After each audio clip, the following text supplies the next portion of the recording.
How's it going, everybody? I'm your host, Vincent Ackert. I'm joined with Phil Vichanons. And what episode is this? I I think have we're no approaching. idea. Read the I think thumbnail.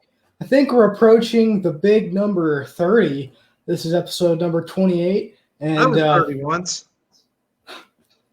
but not at that point yet. close But enough. anyway, this is going to be an awesome episode. Phil, let's talk about our guest tonight.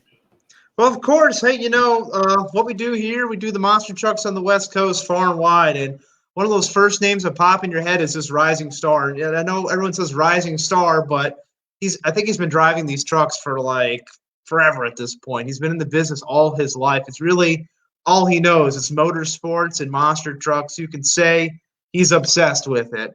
Tonight's guest is Eric Swanson.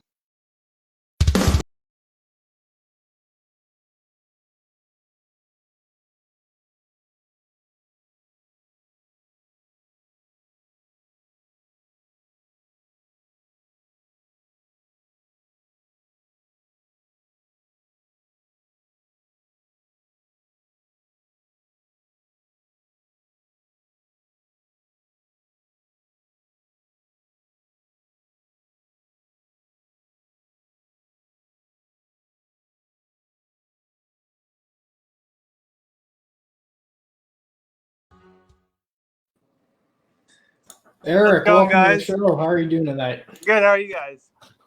Doing pretty Doing good. good. Thank you for joining us. Thanks for having me.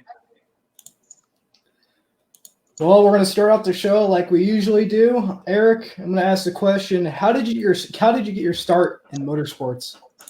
Well, I actually started at a young age. I was 6 years old the first time I raced my dirt bike. And I basically went from dirt bikes to a thing called trophy carts, which is basically a really modified goat cart. And I went from there into the monster trucks. So, of course, we know you're a second generation driver. Your dad is Rick Swanson. Was it always just assumed that you would drive a monster truck, or did you have other motorsport aspirations?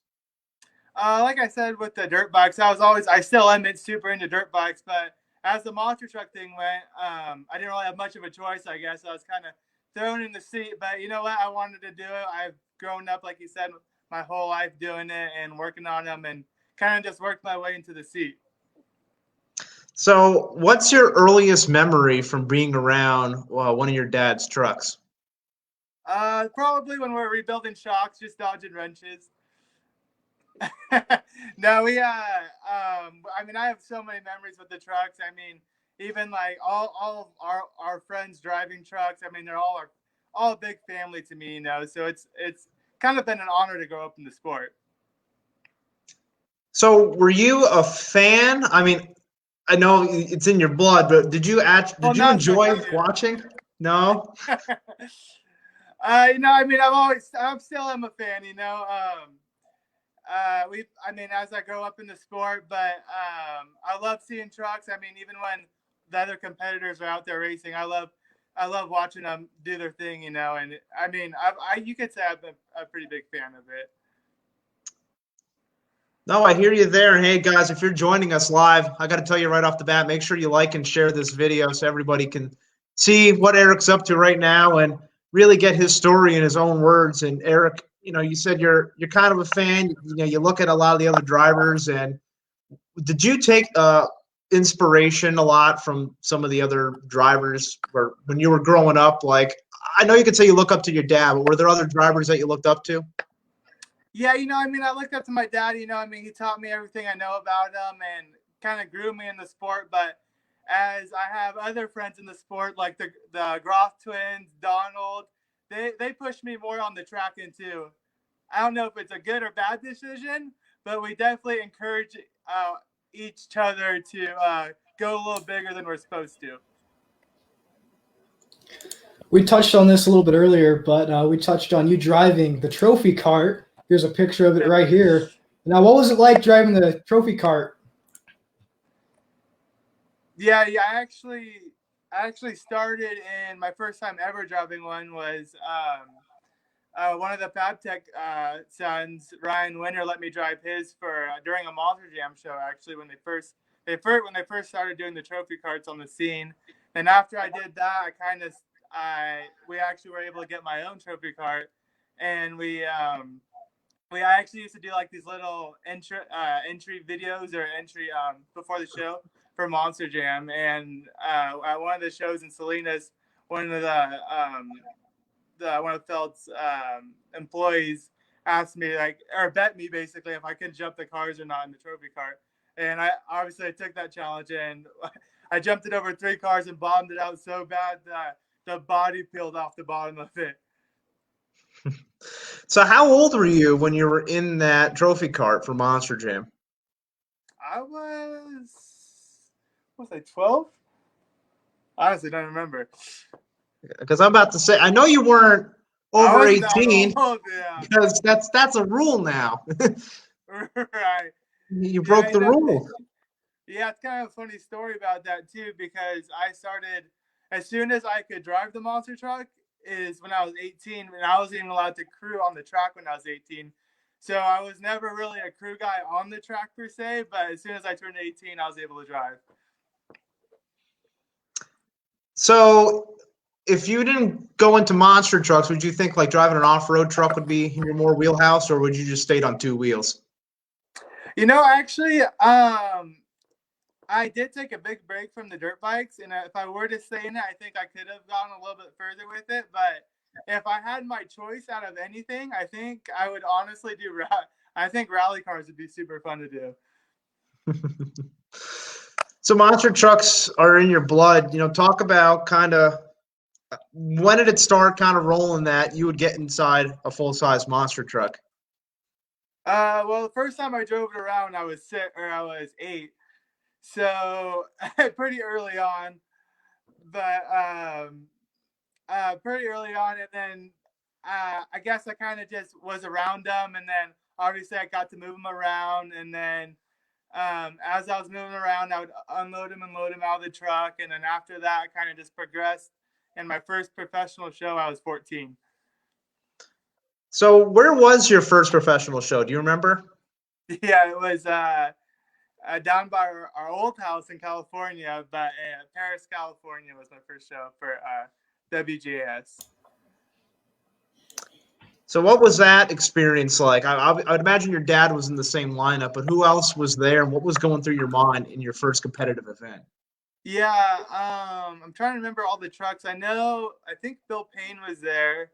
Frank Scantini was there.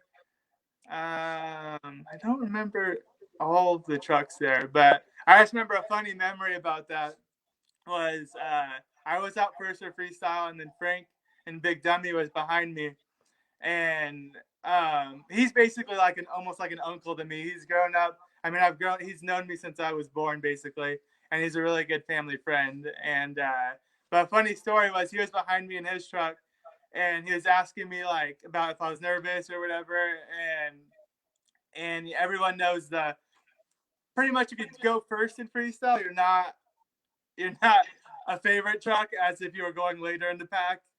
So we were yelling at each other in the cabs, and I was like, "Don't worry, Frank, you're pretty much going first because I'm gonna suck this first round." But it was just a big funny joke that me and him ever since then have now. So the name of your truck is Obsessed. The team truck is Obsession. Did you have any say on the name Obsessed, or is it just like I'm obsessed, this is the name, we're going with it? Yeah, I had a say in it, but I think it was not so much of a choice. It was just how I felt about monster trucks so much. I was so obsessed with them. I mean, like we talked about, I grew up with it, but everything I did was monster truck based. So I was just so obsessed with monster trucks. The name was just really fitting. So your first event, you were 14. Doing the math in my head, you're still in school at that time. How are you balancing school and driving monster truck? Well, that's what these are. These are for diplomas.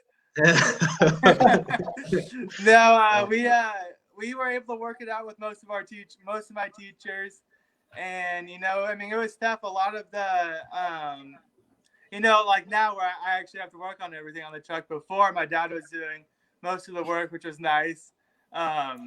And so I would fly from show to show for when when I was still in school, obviously. So that, I mean, not having to work as much on the trucks is a big part taken out of what we do. So you were a flying driver. What's that like? It just sounds so amazing. Right?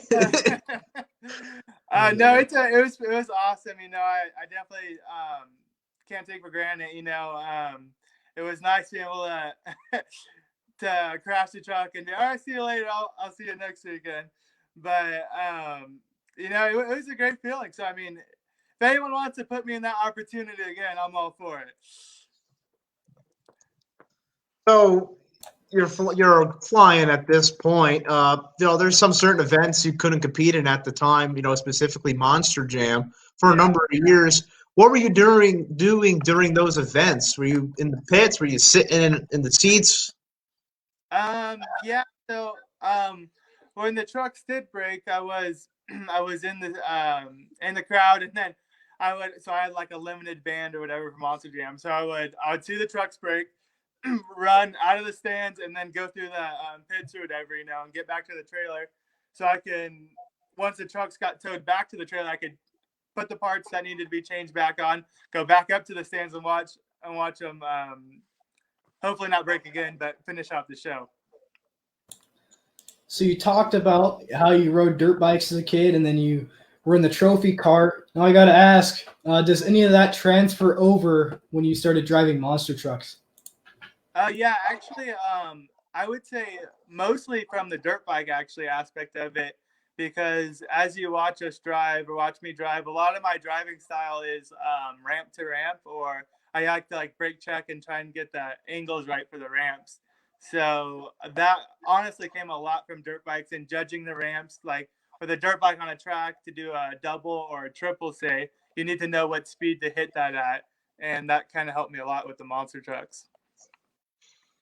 So, all right, your dad's in the comments. We know that. Rick Swanson's here. And if you haven't seen Rick's episodes in the archives as well, what's it like working with family? Well, it has its good times. I mean, it's great because I could just get mad at him and walk out, and he can't fire me.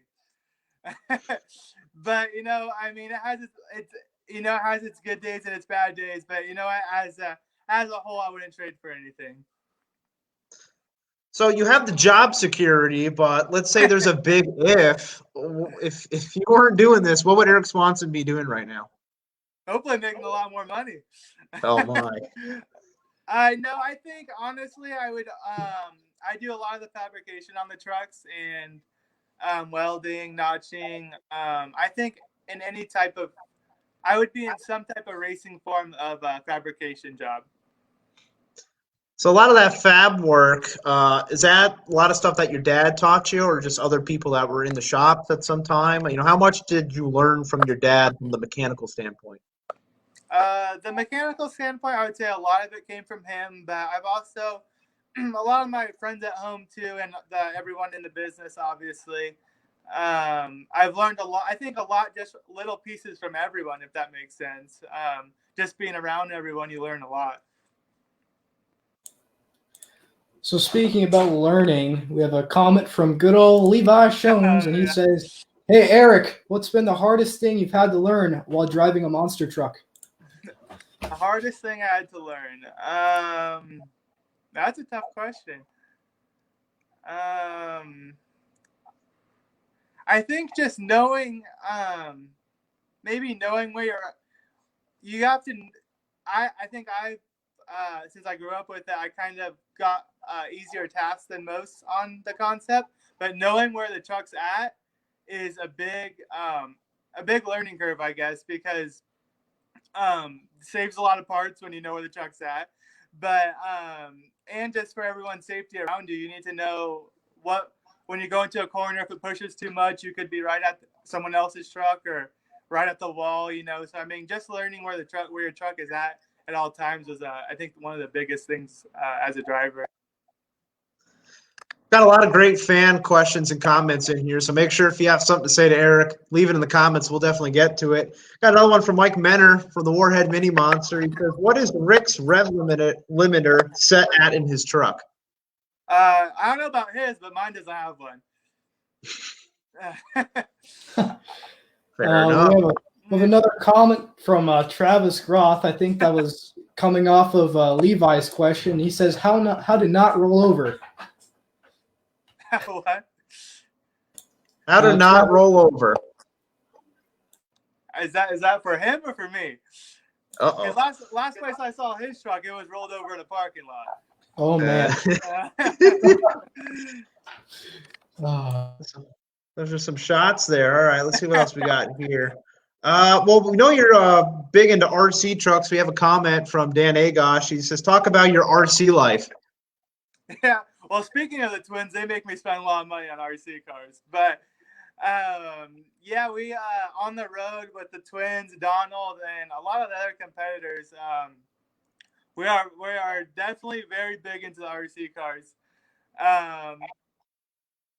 Speaking of that, me and the twins have to order the new Losis that are coming out. But besides the point, we have a big all of us, I guess, here. We have a big RC following. We went to me and Buddha went to one of the races down for Trevor that he does down in California, and we had a fun time there. There was actually another guy there that has I have my RC cars like it looks like the Obsessed truck, and it's funny because when I showed up, there was another guy with one that had one exactly the same, and it turns out he was a lot better at the RC cars than I was, so it's kind of funny. So every time he went out, I was like, "Hey, look, the good Obsessed is going out." So it's kind of a funny joke. So you made your own RC truck, isn't that right? I made one, and then now the one I have now is a Warpath, which is no, someone else makes it. So no, but the one I did turned out okay, but the one I have now is a lot better. It's all carbon fiber, so it's pretty sweet. So this might sound stupid, but does playing with the RCs translate to any, success or tricks in the real life trucks?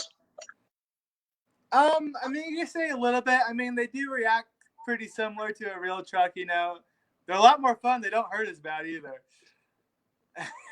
But no, they're that, and there's the rigs and rods game that a lot of us play. We like to mess around with that. Sometimes we've learned some tips here and there on. So we talked about your first show. Let's talk about your first Monster Jam show. What was that experience like? I don't even remember what happened. No, I mean, I'd say as my first few shows with Monster Jam or career, or first season, it went really well.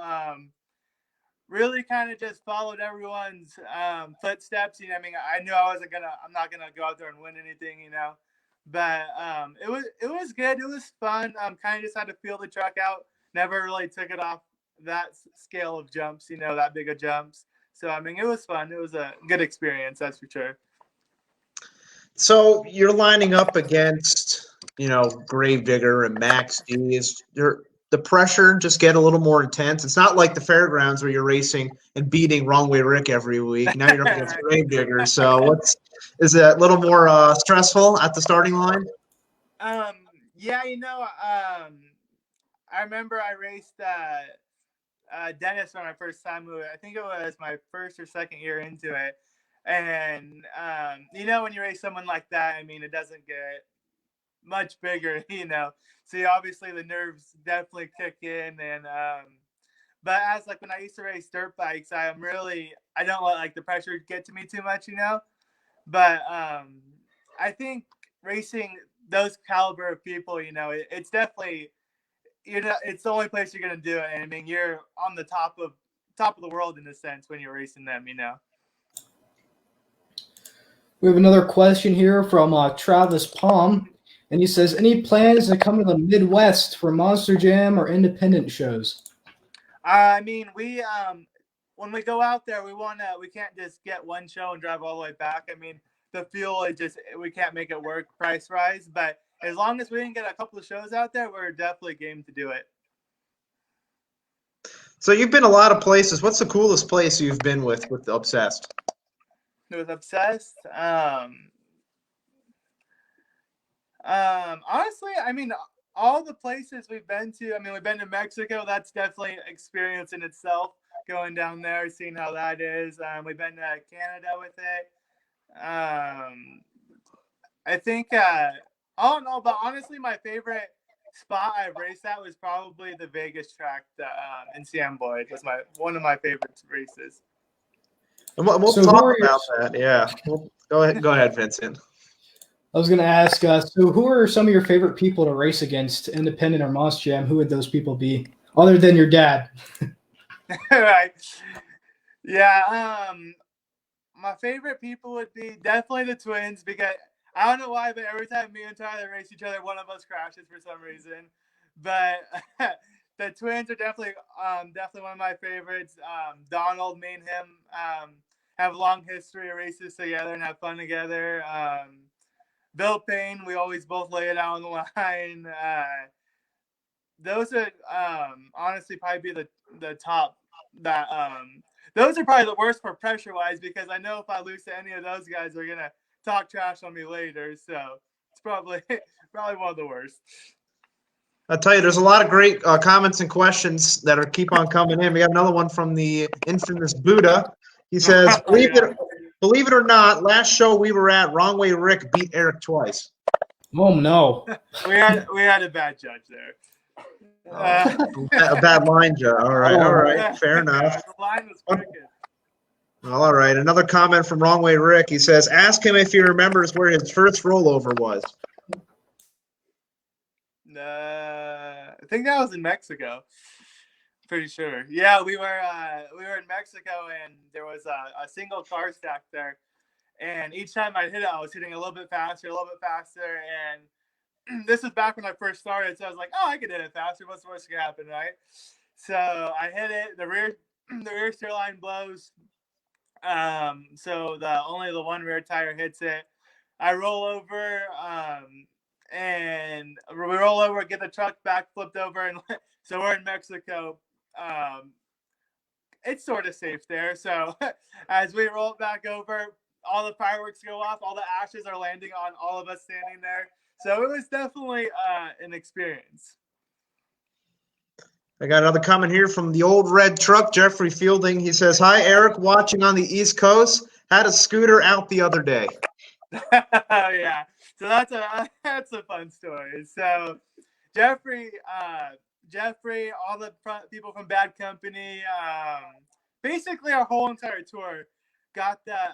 They have these like Lime scooters you can rent in San Diego, and we're like, well, that'd be fun if we could like just buy one from someone, you know. So we find this guy in Temecula, I believe it was, and he brings us, I don't know, it must have been 40 scooters. So we buy all these scooters. I mean, and you gotta remember, this is our whole tour is riding these things down the street in downtown San Diego. So I mean, it was definitely quite an experience. And then we take all our scooters on tour. So then we go to El Paso, and we all wanted. This time it was just Jeffrey's group with him, Steven, Richie, and Buddha and me. And we all in El Paso. It's on the stadium's like on a hill kind of. So we're all racing down this hill. Richie looks back on the scooter at all of us, hits an extension cord on the ground, tumbles over the handlebars, gets all scraped up.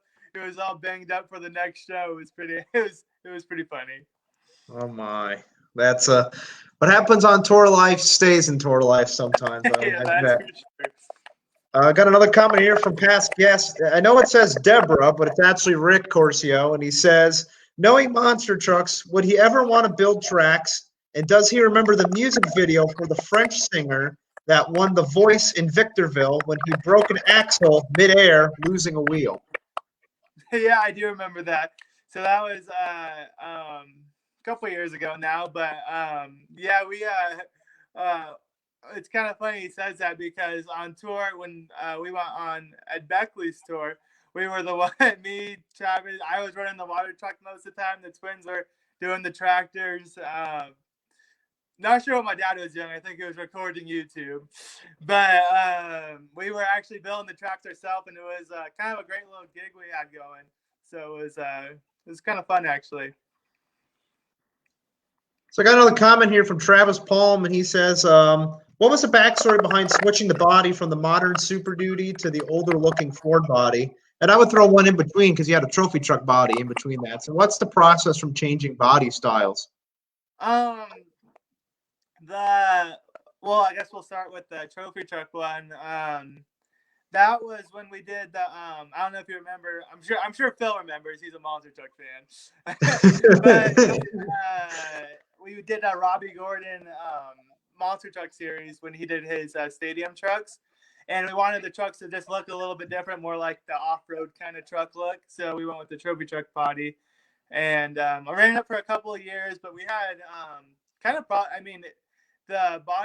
those bodies would fall apart easy when we just like from landing. So they were really thin. So we kind of steered away from those for a little bit. And I think I went back to the Super Duty body after that for a little bit.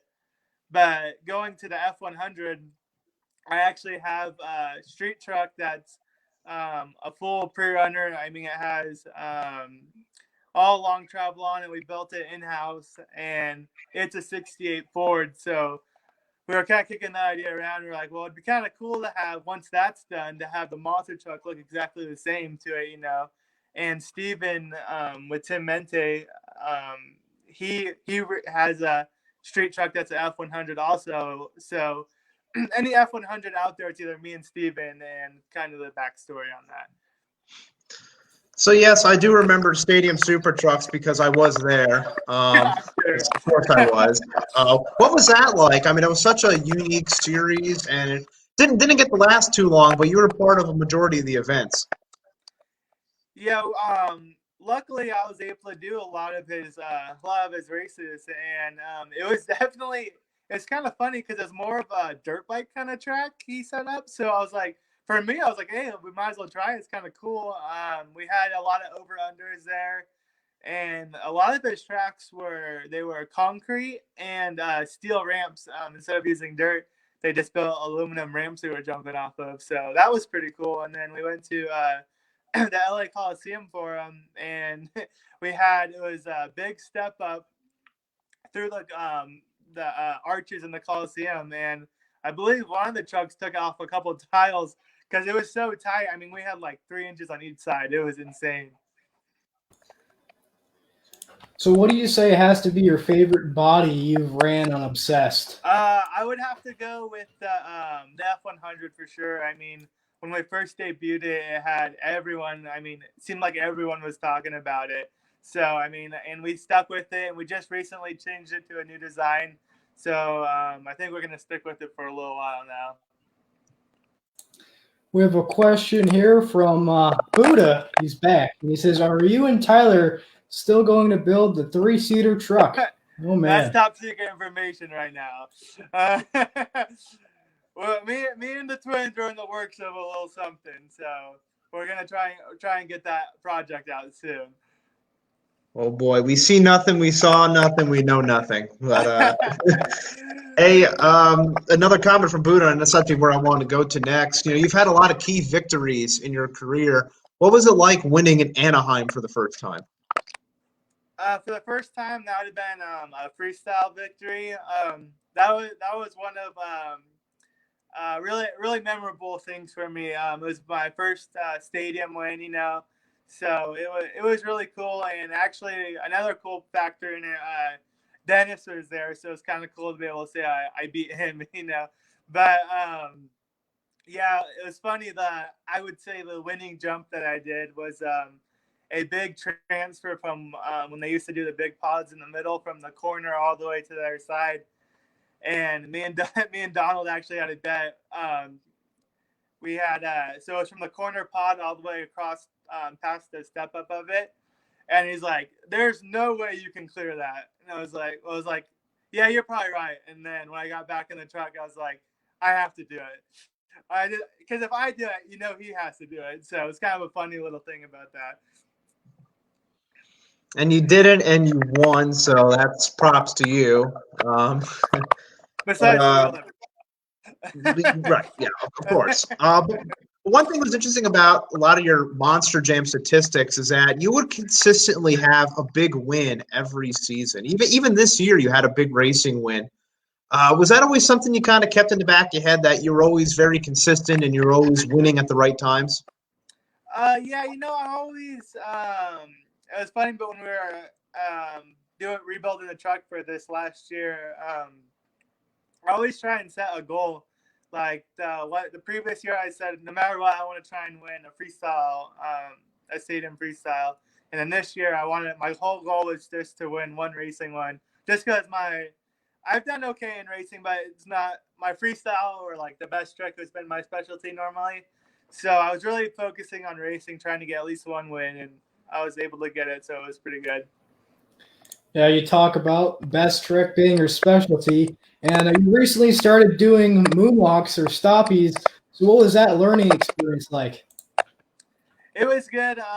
Luckily, with doing all the fairs, I would set up my own kind of, I guess, like a popper setup. So I got to learn a lot through the fairs, training before Monster Jam. So when I went into Monster Jam, I was a little bit more. I mean, not more prepared, but I was on their level of being prepared, I guess you could say. Well, part of the preparation, another comment from your dad is talking about your equipment. That's probably why you won everything, but I don't know. But the equipment holds up very much so with a very specific move, and that's the backflip. What was it like doing your first backflip in a monster truck? Well, we went into the first show when it all the backflips kind of started. And my dad's like, "Well, I've never done one. I have no clue what to tell you." So, so I went and asked. I think I asked. I don't know if it was either Adam or Ryan, whoever was at that show, and they asked. I know I asked Todd. A couple of Scott asked Scott.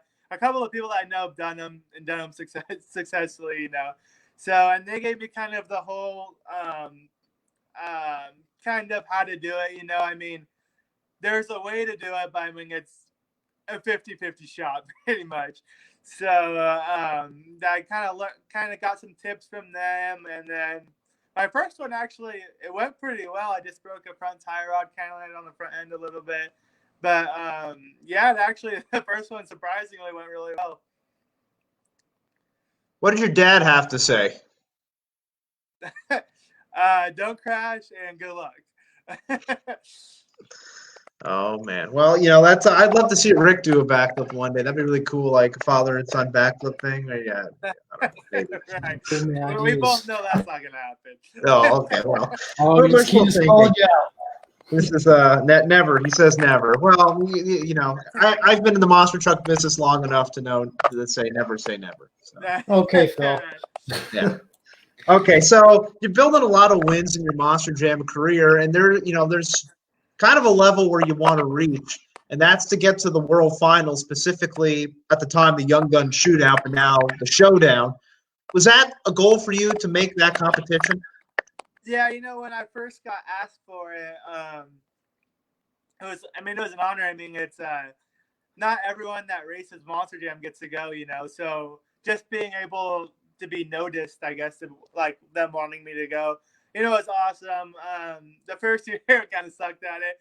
I messed up in the chicane and then lost first round, but luckily we're invited back and I got second place there, so that was awesome. But yeah, just being able to get the invite is an honor in itself. Well, I want to go back to that night in 2017 where you were running through the bracket, because we can laugh about it now. What was going through your head, as you're winning round by round? Were you keeping track? Were you starting to feel the pressure that you're that much closer to getting into the World Finals? Right. Well, and as I was doing my whole goal there, because that first year I did so bad, I was like, if I just make it past first round, I'll be happy. Like, and that's all I really cared about. And it was funny. I remember talking with everyone. And I was like, just don't tell me what round. Don't tell me I'm in the finals. Don't tell me I'm in the semifinals. I'll go and I'll just do my rounds. I don't even want to think about like if I'm getting close to the end, basically. So I just ran my race each time, and it was funny. The last race with Tristan, I was like, this is like, I was like, I know he was running good times, and everyone was running good times, and I was like, I know this is the final round. I'm just gonna do a Hail Mary pass, and well, that kind of got me in trouble. I clipped the wall in the chicane and then tumbled down the straightaway. So didn't really work out, but I mean, I can't be mad about second place. It's not too bad.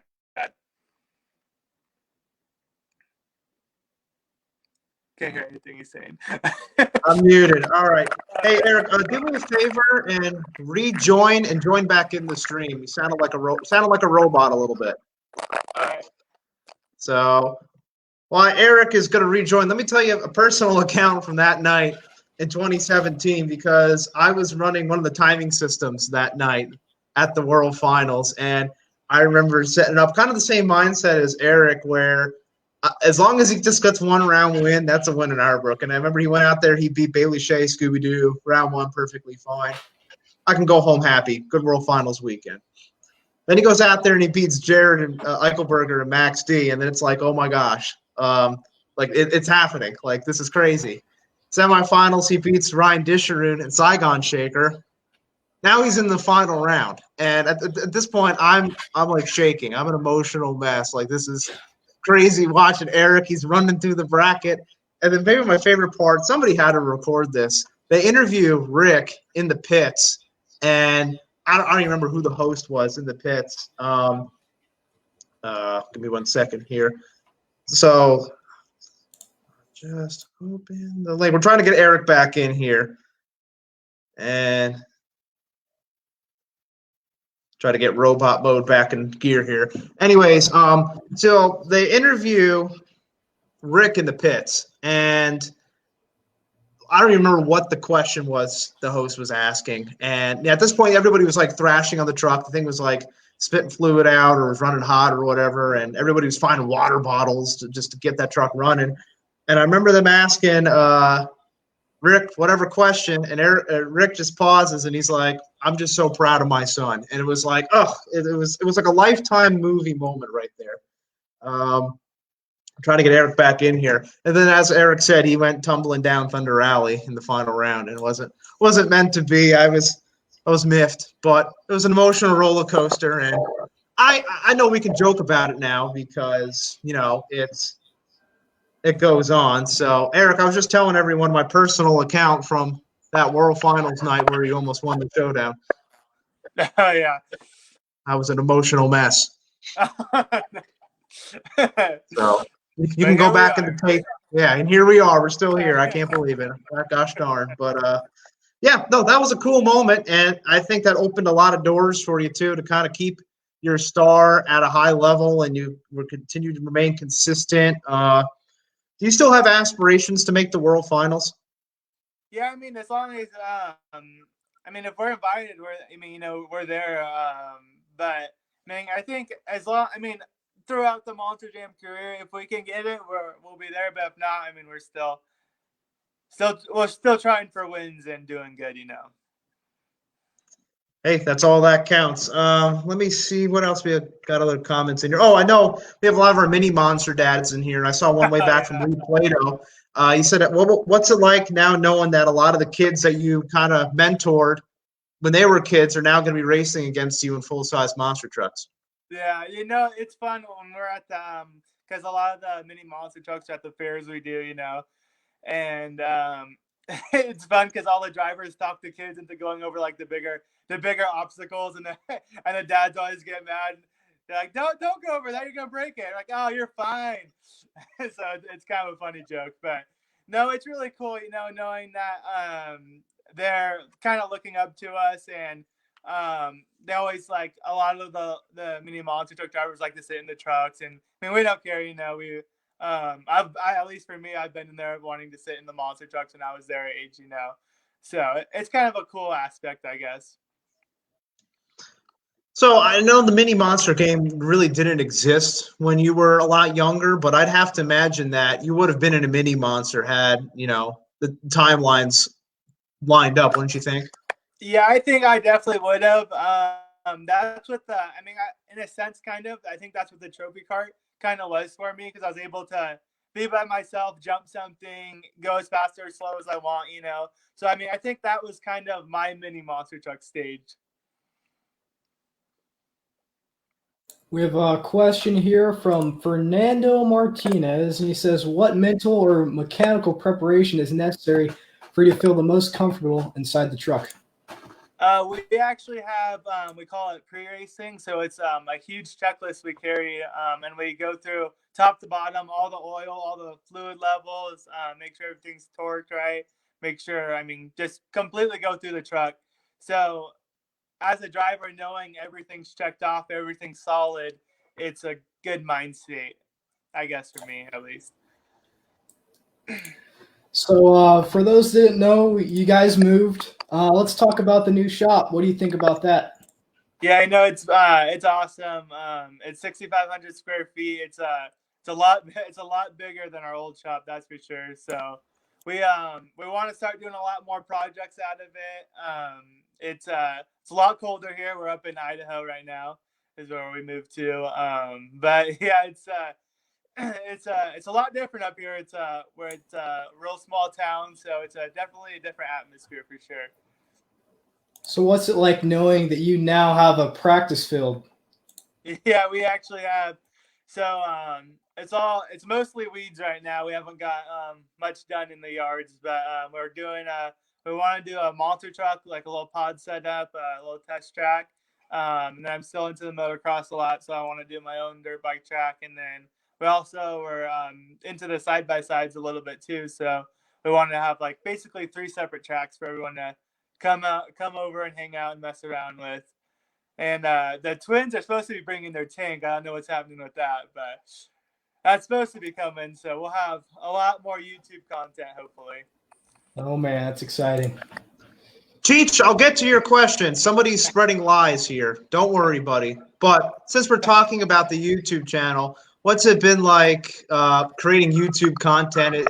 Do you find it difficult, easy?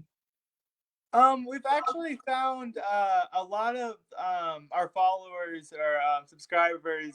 They kind of want to see more of the hanging out, I guess you could say, more of them because at first we're kind of doing more of the show, but I mean they can find the show anywhere most of the time on YouTube, you know. So we've been trying to focus a little bit more on like the joking around or just hanging out or what we like playing with RC cars, just having fun, you know, or showing the people what we do besides just the racing, you know. So I have to imagine, in where we're at now, building a brand on social media and a presence online can be so difficult. What are some ways that you have made yourself stand out from the other drivers in monster trucks? Yeah, I think as a brand, we actually do a lot of birthday parties with kids. So we'll bring a truck to their house. They put the YouTube channel on their TV. So, I mean, we'll get a following from all the little kids or even sometimes the parents because they'll have the YouTube channel on their TV in the house. And then we also try and do a lot of giveaways with our clothing line and our sunglass sponsor. And we try and do, I guess, more of the giveaways seems what drives people to us a little bit too, you know. So, your dad commented saying obsessed wear. Let's talk about some obsessed wear. So, how did obsessed wear come about, and where can people get some obsessed wear? Yeah, you can get it through our Instagram. It's just obsessed wear. And then also www.obsessedwear.com online is our store. And we have a bunch of different lines of shirts. There's a couple there's the monster truck ones, and there's a couple of ones with sayings on them. And then we have our sunglass sponsor. We have a signature series of the Obsessed. So you can get all that there. It's been going good so far, but that's where you can get all of the Obsessed wear gear. So I know we talked about how you stand out in such a competitive field. One of the big things that you guys in Obsession Racing are kind of known for, always having your trucks in commercials and music videos and other areas of media. What have been some of the more enjoyable experiences doing things like that? Yeah, I mean, we get to meet a lot of cool people with the TV stuff. I did not too long ago. I did America's Got Talent, and I met Simon, and he was actually, everyone says he's all like this mean dude or whatever, but he was up in the truck with me for probably about an hour almost. So I talked to him for a while. He was super nice. We talked about, he liked the F100, the theme to it, the old truck. So I mean, that was really cool to meet him. I mean, we met a couple other really cool people in the film industry, and it's definitely it's funny when you go do these commercials, you do this tiny little jump and these guys just freak out like because they've never seen us or a monster truck do anything ever. So you do this little jump and they think it's the craziest thing. It's kind of funny to see their reactions.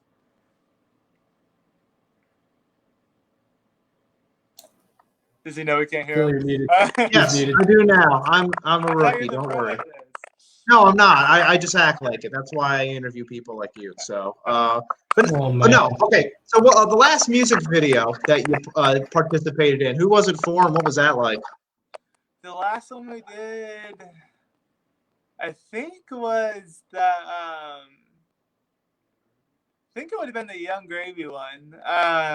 We did that at one of our good friends, Jeff's house at the Blackmore Ranch, and he really nice guy. He has a really cool compound.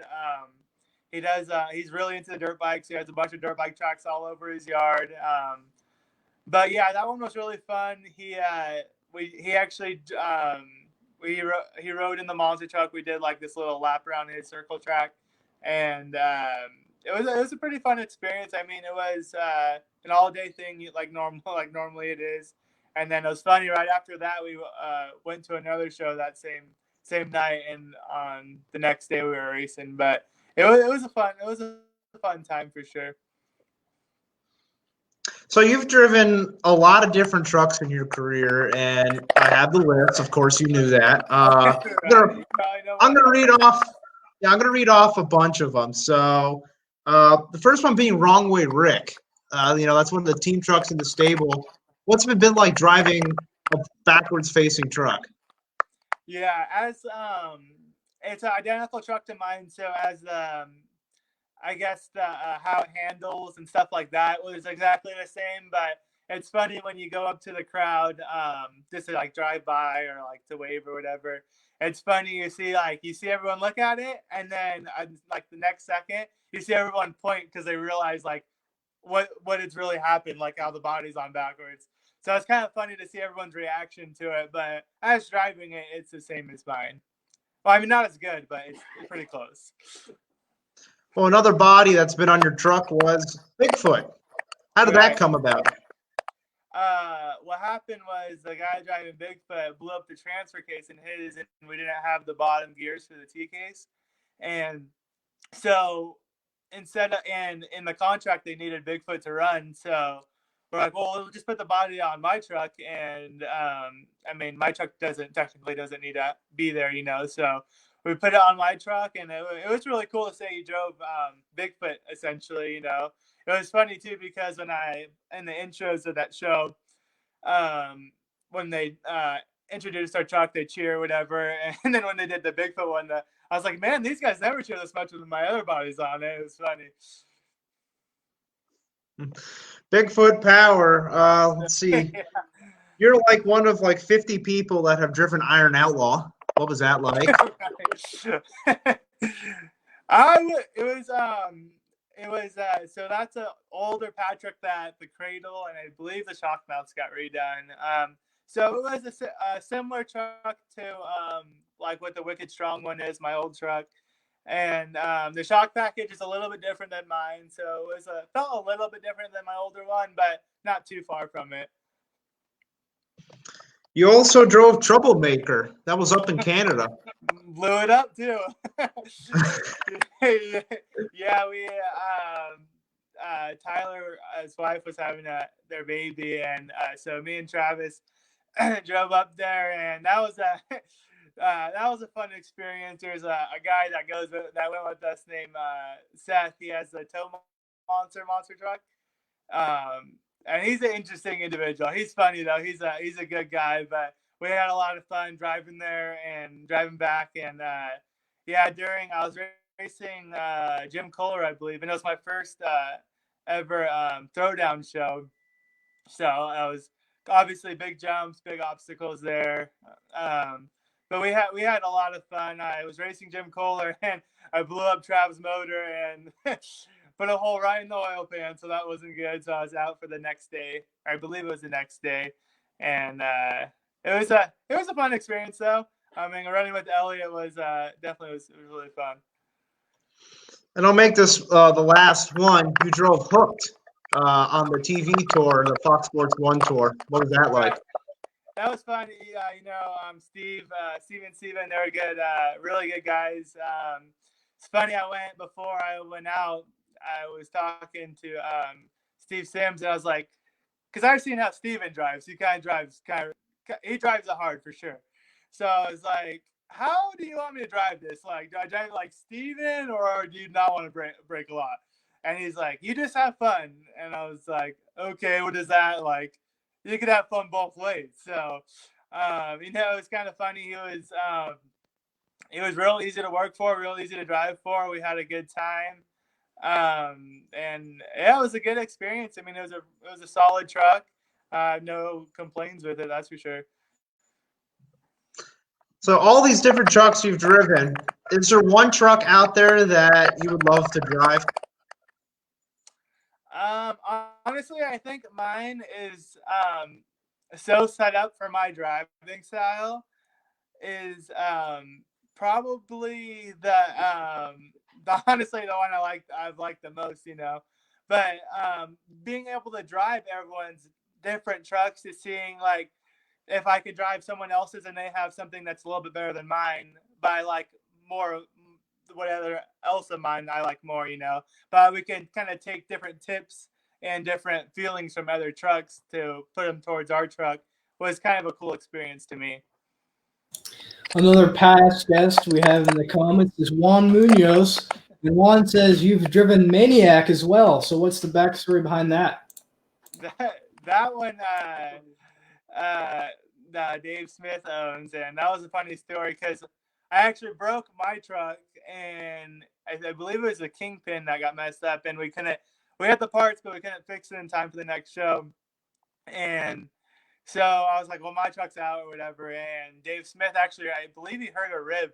One of his seatbelts came loose and got kind of jarred around. And he's like, here, you want to drive it? And I was like, yeah, sure. And it was funny on his truck, we actually had to tie a piston off because he blew up the motor. So as I was going for all the different jumps, it was shaking so bad, like I could barely hold on to the steering wheel. But it was definitely a fun experience. I mean, I'm glad he was able to trust me with his truck, But yeah, it was. I remember Juan was there. Juan was actually helping me work on my truck. So I see that some people are asking about this in the comments. Has there been any talk about maybe a diecast version of the new Obsessed or Wrongly Rick? We are in the works of it, but since the whole pandemic happened, it kind of got put on a hold. So hopefully, when things get a little bit more back to normal, we'll get it out there. Another one of our past guests, it's David Tucker, and he says, geez, Eric, wish you could drive my T-Max. Show me how it's really supposed to be aired out.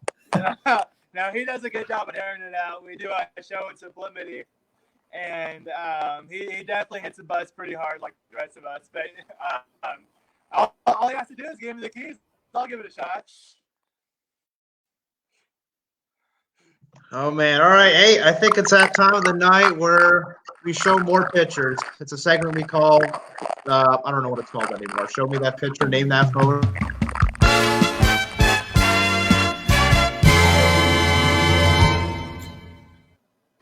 That would be explain that photo. I'm close. Episode number 28. I'm getting old. That's a big number. Well, we're going to bring up the first picture. Eric, explain this photo.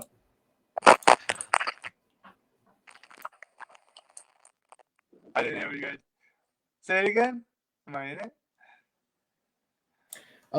We brought a photo up on the screen, and we want you to explain that photo we have on the screen right now.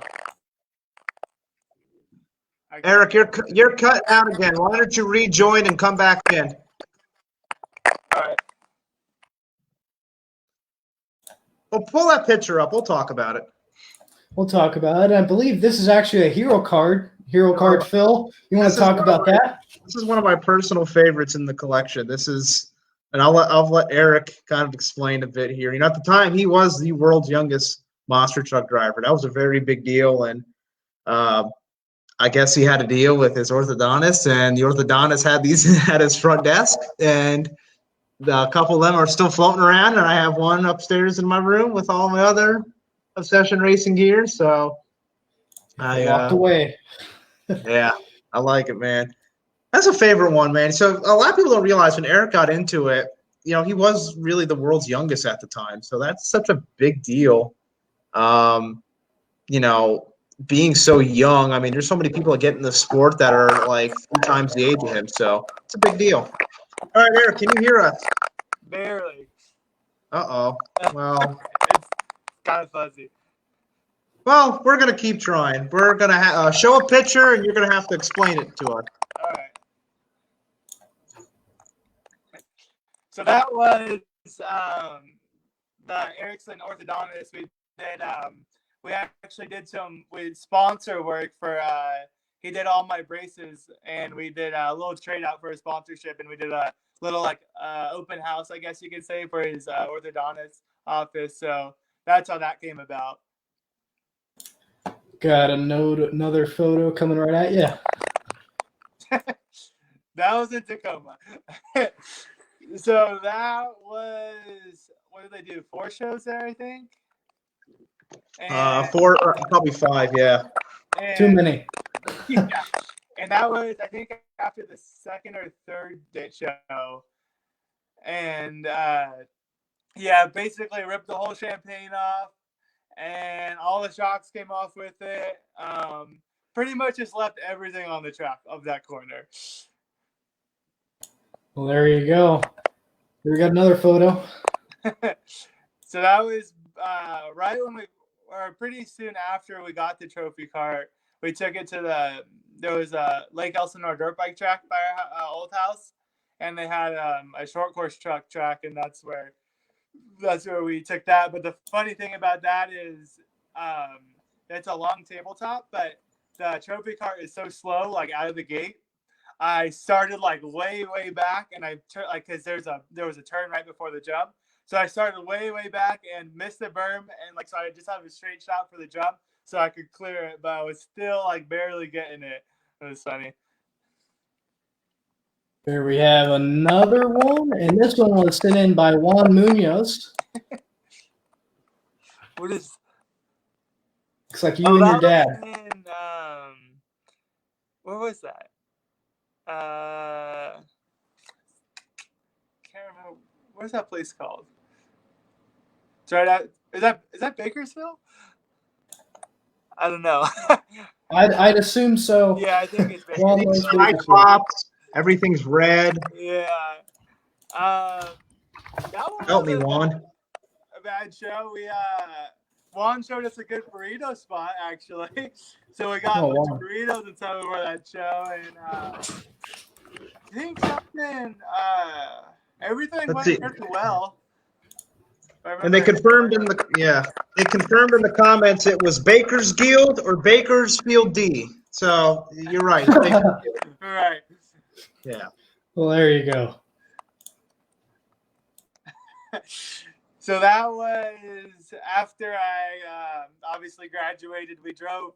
I drove the truck that was the marquee sign at our school, and because our house was right around the corner, and so I drove it there, and I had an F-350 that was lifted on pretty big. They were on 40s, so it was pretty big tires, and I had a cop, and he would literally pull me over every day after school to just. I don't know what his deal was. I don't know if he was just like jealous he didn't have a lifted truck or what, but every little thing, like one was the tires were too wide, a bunch of this stuff, right? And so I drove the monster truck from my house to the school, and when the newspaper guy got there, he's like, "How'd you guys get it here?" And I was like, I drove it. And he's like, "You're going to drive it home?" And I was like, "Yeah, pretty much." And it's funny because the cop's name was Barry. And I was like, I sure hope Barry's not out because he's probably going to arrest me because with my regular truck, he pulls me over every time. So it's kind of a funny little thing. That was a long time ago. I have no clue where that's even at. But it's in Tucson. Huh? Tucson, Arizona. Is that? And obviously, I'm sure Phil knows that's Bigfoot. But what Bigfoot is that, Phil? Oh, I don't know. Yeah, I don't know chassis. I know it's big, it's blue, and it's a Ford. So that's all you need to know. Maybe someone in the comments could help us out. Phil, I thought you were supposed to know all the trucks. No, I don't know chassis. I know body. Come on, No, Phil. I don't know We're better than that. I'm gonna leave now. All right, bye. Do we have any more pictures? Well, that's the end of the photo segment right there. Oh wait, well pull up that picture I just sent you on the in the line there. I'll leave it up. We have a lot of explaining to do with this one. Oh god. Yeah. So those just recently came out. But I don't know if I think they're just coming to stores. So I haven't got a list on what stores yet. But yeah, we're really excited to see them in the stores. They're cookies. And who doesn't love cookies? And that's also Bigfoot 14 that you were standing in front of. Yeah. I don't know. I tried. Hey, so at the time we're recording this, we're on the heels of the 2021 season starting, and you have the very unique opportunity to go out and perform in Salt Lake City for Monster Jam. Very interesting times we're in right now. What's it going to be like coming to the line in Salt Lake City in 2021? I think that's going to be a good feeling, good to be back in the truck again. We had a little break since the COVID stuff happening. And I think all the drivers are just happy to be able to being able to be back to driving again, and think we've had all this time off to make sure the trucks are all good, make sure everything's ready to race, and I think as for me, I'm excited to drive again. It's been a little too long. So what are your expectations for 2021 as a whole? Do you have any big plans? Anything you can give anybody any hints on? I wouldn't say any not too many surprises per se, but we're definitely each year we're progressing in the truck as a team, you could say. But I think as the next year comes about us, we just want to do the best as we can and just be there, just give us our best effort.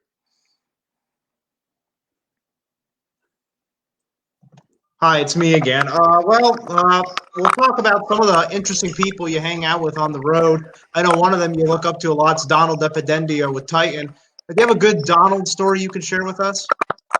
Okay. I don't know if it could be on here. Actually, a funny story. Me and Donald did. We were where was it at? It was one of Bill's shows, and what's that area called? It's a big speedway he does. I can't remember the name of it. Stockton, that's it. Yeah, so in Stockton, there's a big speedway, and me and Donald, I forget what we were doing. We were just hanging out. We noticed there was a bunch of supercars across the street, and they had all these cones set up or whatever. And we're like, well, let's go check it out, see what it's about or whatever. And we walked over there, and apparently you can rent a supercar of your choice and race it on this little track that they had set up. So not only did me and Donald talk the guy into giving us, we paid half price for the car, and normally you can only rent one car and race it or whatever for the 5 laps. We rented 3 cars for the price of half of one car, and we got to race all these supercars. We took the one to the gas station, and the guy's freaking out. So it was definitely a funny story with him. Eric, I'm going to ask you kindly one more time to jump out and jump back in. Okay. Sounds good. Robot Jones over there. Just want to make sure we can hear him. right at the end as we start to wrap up here with Eric Swanson. If you guys haven't already, make sure you like this video and you share this video on your social media so everybody that maybe wasn't listening live could jump in and hear a lot of what Eric has to say. I know a big thing of having Eric on here tonight was specifically having just Eric on. And I know I was talking with Rick a lot. They do a lot of interviews together, and a lot of people kind of combine their stories. But it's not, they're individuals, and especially a guy like Eric who has already made a name for himself. And I say rising star, but he's pretty much a chiseled veteran. So that's why it's important to have Eric tell his story in his own words, and that's why as much people can hear it tonight, they can enjoy it with us. Eric, I was just saying so many wonderful things about you. All right. So I know you told a good story about Donald there. Do you have a funny story from being on the road with the one and only Buddha, Michael Keller, that's in the comments right now, your crew chief? Let's see. We have a lot of funny stories. Let's see. Let me think of one real quick. Trying to think what would be a funny. What's a good Buddha story? Honestly, I don't even know. That's okay. There's no good stories about Buddha. That's all you had to say. Buddha's not funny. I just can't think of one right now. That was it. Well, Buddha, you escaped this one unscathed because he says I'm in danger. Oh well.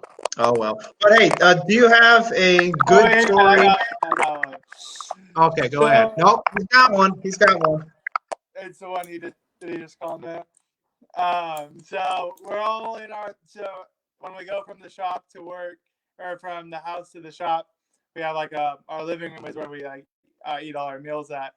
And one time we're I forgot, we're like telling like ghost stories about the house or something, and our lights in the dining room are on a timer. So we're all sitting at the table, and the one light turns off, and Buddha freaks out, jumps out of the chair, and runs across the living room, and it's like basically through the front door because he thought it was a ghost behind the light. It was hilarious. Good job, Buddha.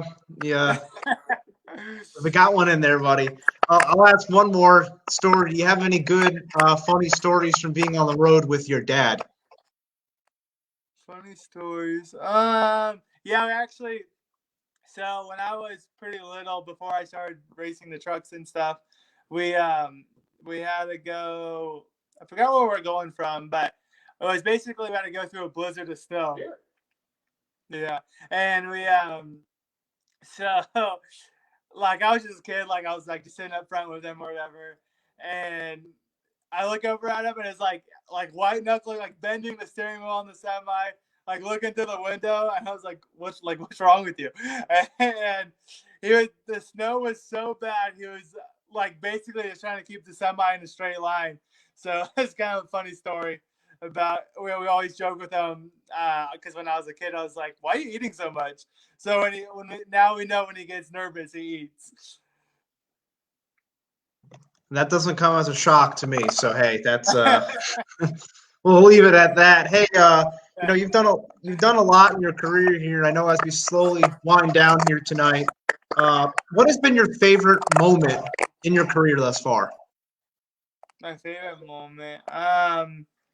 I think probably one of the coolest like things or feelings, I guess you could say, is when after I did the racing win against Adam, was seeing the video of everyone, like my dad, like all my crew, and even like the other crew members, like basically cheering us on in the win. And I thought that was pretty cool for everyone to be like, as in a sense, like in my shoes, in the same feeling.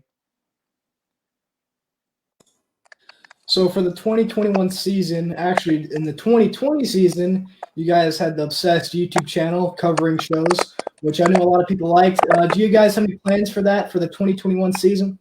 Yeah, we definitely want to keep it going. It kind of died out a little bit with our move. We've been so busy moving, we haven't had time to film too much content. So hopefully with the next show coming up and hopefully a couple more shows coming up in the future, we'll definitely get some more content out to everyone. So one of the recent things that has been going on is the Hot Wheels drive-through. So what was that experience like setting your guys' trucks up?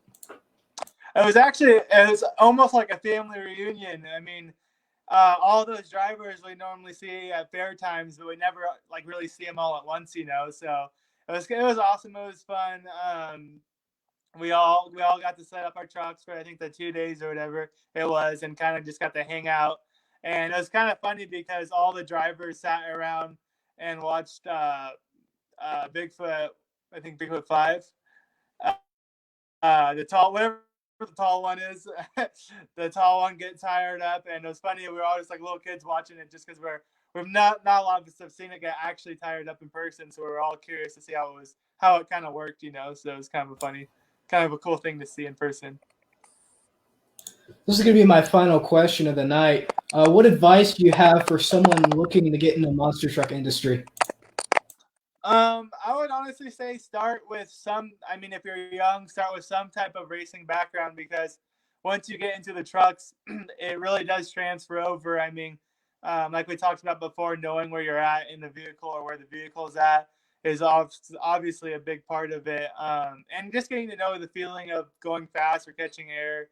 But yeah, I would say start with anything racing like or going fast, and kind of work your way up. Maybe contact the independent team or Feld to try and kind of get in to be seen, and then kind of just work your way up the ladder. So, Eric, I keep calling you a rising star, but I also keep calling you like a chiseled veteran at this time. And you've accomplished so much in your career already. So I'd have to ask, when it's all said and done, what do you want your legacy to be? I've always been wanted to be known for not so much, like obviously like the Obsessed name. Obviously, I want to be at least a little bit known. But I also, more of my aspect, I would want to be the type where someone would want to see not so much the truck, but me as a person be driving, if that makes sense. No, I totally get that. And I do have one last question. It's from my buddy Brian Anger, and he wants to know, how do you spell your first name? Oh, man. ERIC, no K. There you go. I asked that because you may or may not have spelt it incorrectly on a different podcast earlier this year. Oh, really? Nice. Well, Eric, I always like joking with you, man, and it's always fun to hang out with you guys and to see your star grow. Like, I genuinely get so excited when you go out there and you win an event. Like, I feel like I'm driving the truck whenever you're winning something. So I always get so pumped when you guys are in the area. So yeah, I always enjoy it. Wouldn't you say so, Vinny? Definitely love seeing them compete. Arizona State Fair, you name it. Always a good time, and the Swansons are around. Well, Eric, do you have any parting words here? Where can people find you on social media and whatnot? Yeah, we have. My Instagram account is Swanson103, and then our team one is Obsession Racing, and our YouTube channel is Obsession Race Team, and those are our major components, I guess, for reaching out to us. Well, there you have it. Eric Swanson, the star continue to rise. This won't be the last we'll be talking with him, I guarantee it. Eric, it's been a pleasure. Thank you for joining us tonight. Thank you, Eric. Well, that was Eric Swanson. I always enjoy hanging out with Team Swanson at all the events. That's probably when I laugh the most, whenever I'm around Rick and Eric. So super cool to have Eric on here to tell his story in his own words, and really a unique perspective. I think a lot of times you hear Eric's story from Rick's perspective, because it's always Rick and Eric, but I think tonight was very important that we hear Eric tell Eric's story. Definitely awesome getting, Rick individually, and then now we had Eric on. Like you said, great to hear both sides, and this won't be the last we'll see from Eric. I'm sure of that. Or Rick. I'm sure it'll be Swanson's on here sooner rather than later. So, hey, that's another episode in the books here. A word we use a lot on here is experience. What's that experience like? Well, I hope you had a great experience being on the podcast here with us tonight or wherever you're listening to it, because you could be listening to us on our audio only feed. If you haven't been doing that, that's where you can find some of our past episodes. Actually, all of our past episodes, I should say. Apple Podcasts, Spotify, Google Podcasts, iHeartRadio, Stitcher. I forgot, we were on radio.com. We're still on radio.com. Pandora, wherever you hear sound, we have the podcast. So if you're on the go, you're at the gym, you're on the plane, you can listen and download our podcast, audio only. Our entire video archive is there. The video archive is here on our Facebook page. Just go to the video tab, live podcast episodes. You can see all of our past episodes, including the episode we did with Rick Swanson. You can also rewatch this awesome episode with Eric Swanson. If you haven't already, make sure you should like and share tonight's podcast episode. We want to make sure anybody that may have missed our episode with Eric here tonight, they jump in, they get to hear Eric's story, enjoy, and have a great time with us. We're not slowing down. We say that every week. We keep rocking and rolling. Vincent, what do you say? I got one last sentence before we sign off, and that's episode 29 is coming right at you next week.